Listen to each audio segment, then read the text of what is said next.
Hello guys, welcome my channel UPSC psycho let's crack. आज हम इस वीडियो में देखेंगे 2016 का एक क्वेश्चन देखते हैं क्या कहता है। Describe the physiological changes that are accompanied by the shift in the consciousness in the process of sleep.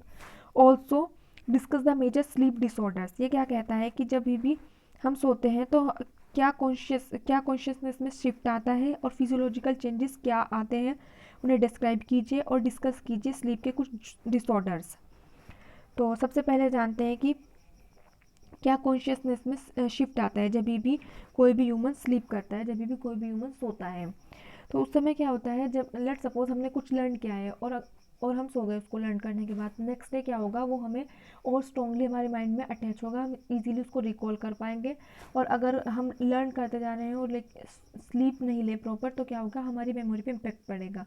तो ये जो है हमारे कॉन्शियसनेस में हमारे जो माइंड है उस पर क्या करता है, एक इम्पैक्ट डालता है। ठीक है, ये एक इसका मेन इम्पोर्टेंट फैक्टर हो गया। और अगर और क्या कह सकते हैं हम इसमें, अगर हम स्लीप को प्रॉपर तरीके से मेंटेन करके नहीं चलेंगे तो हमारे मेटाबॉलिक कैलोरिक बैलेंस होता है उस पर भी इम्पैक्ट पड़ता है। और हमारी जो इम्यूनिटी है वो भी हर्ट होती है, उसमें भी कहीं ना कहीं डिस्ट्रप्शन देखने को मिलता है। ठीक है, ये हो गया हमारा जो हमारे माइंड पर इसका इम्पैक्ट पड़ता है स्लीप का।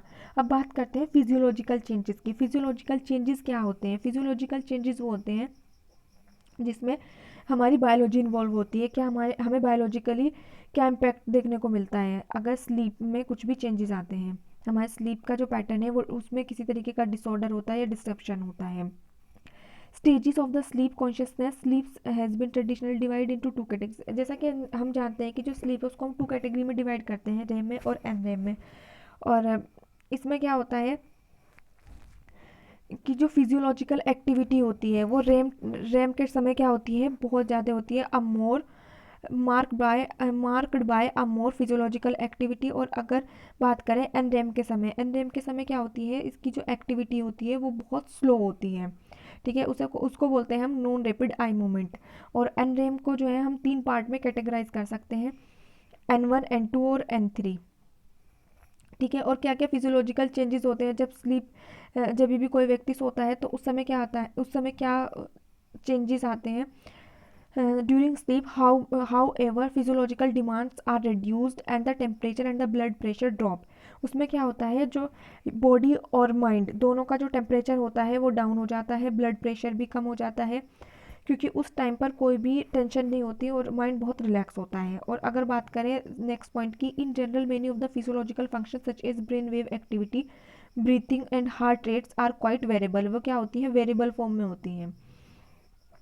व्हेन वी आर अवेक और ड्यूरिंग रैम, जब हम क्या होते हैं, अवेक कंडीशन में होते हैं और रैम स्लीप या फिर रैम स्लीप में अच्छा, ये कब होता है, जब हम अवेक होते हैं। हार्ट रेट होती है, जो भी हार्ट रेट होता है वो क्या होता है, वेरिएबल होता है। जब भी हम क्या करते हैं, अवेक करते हैं, उठ जाते हैं। और ड्यूरिंग द रैम स्लीप या फिर रैम स्लीप के समय, but are extremely regular when we are in non REM sleep. ये क्या होते हैं, जब भी हम नॉन रैम स्लीप में होते हैं, ये एक्सट्रीमली रेगुलर होते हैं, ये वेरिएबल नहीं होते। ठीक है, रैम और अवेक की कंडीशन सेम है, लेकिन एन नॉन रैम की क्या होती है, अलग होती है conditions. Unlike wakefulness, REM sleep is characterized by dreaming. जो रैम स्लीप होती है उसमें क्या होता है, ड्रीमिंग होती है। इसी समय हम क्या करते हैं, ड्रीम देखते हैं। ठीक है, और विजुअल हेलुसिनेशन भी इसी समय होता है। ठीक है, विजुअल हेलुसिनेशन हमें किस समय देखने को मिलता है, रैम स्लीप में ही देखने को मिलता है। और अगर हम बात करें रैम स्लीप को हम क्या बोल सकते हैं, पैराडॉक्सिकल स्लीप भी बोल सकते हैं, जिसमें क्या होता है, माइंड बहुत एक्टिव होता है, बहुत डीप स्लीप होती है। इसमें हम ड्रीम देखते हैं, इस समय देखे गए ड्रीम हमें याद भी रहते हैं। और इसमें जो है हम हमारी जो मेमोरी इस टाइम पे जो भी हम सुनते हैं, लेट सपोज हम सुबह के टाइम क्या होता है, अर्ली मॉर्निंग में हम सोए रहते हैं, लेकिन उसके बावजूद हमारे आसपास कुछ चीज़ें होती हैं और वो हमारे माइंड में प्रेजेंट होती है, किसी की आवाज़, ये सब हम क्या करते हैं, सुनते रहते हैं सोते टाइम भी। ठीक है, ये जो है REM sleep REM REM time REM जो स्लीप होती है उस समय होता है। और इसमें क्या होती है, मसल टोन जो है बिल्कुल कम हो जाती है, या ठीक है, मसल टोन क्या होती है इसमें, कम हो जाती है। इसीलिए इसे पैराडॉक्सिकल स्लीप भी बोलते हैं कि इसमें हम ड्रीम भी देखते हैं और हमारे आसपास की चीज़ों को हम नोटिस भी कर पाते हैं, सेंस कर पाते हैं। ठीक है, अब बात करते हैं मोस्ट रिसर्च स्लीप डिसऑर्डर। कौन कौन से स्लीप डिसऑर्डर्स होते हैं, जैसे कि रेम स्लीप बिहेवियर डिसऑर्डर। इसमें क्या होता है कि जो रेम रेम स्लीप होती है, जो रेम स्लीप होती है उसका जो पैटर्न होता है वो चेंज हो जाता है या उसमें किसी तरीके का डिस्ट्रप्शन आ जाता है। एक वो उसे क्या बोलते हैं हम रेम स्लीप बिहेवियर डिसऑर्डर कहेंगे। और एक होता है इंसोमेनिया, दैट्स वेरी फेमस। और अगर हम बात करें नार्कोलेप्सी, नार्कोलेप्सी क्या होता है? नार्कोलेप्सी वो होता है जिसमें एक्सेसिव स्लीपिंग होती है। इसमें क्या होता है, हम डे टाइम में सोने लगते हैं। ठीक है, और फिर बात करते हैं restless leg syndrome. Restless leg syndrome क्या होता है कि रेस्टलेस लेग सिंड्रोम क्या होता है जिसमें लेग जो है मूव करते रहते हैं, हाथ पैर चलाते हैं जो लोग।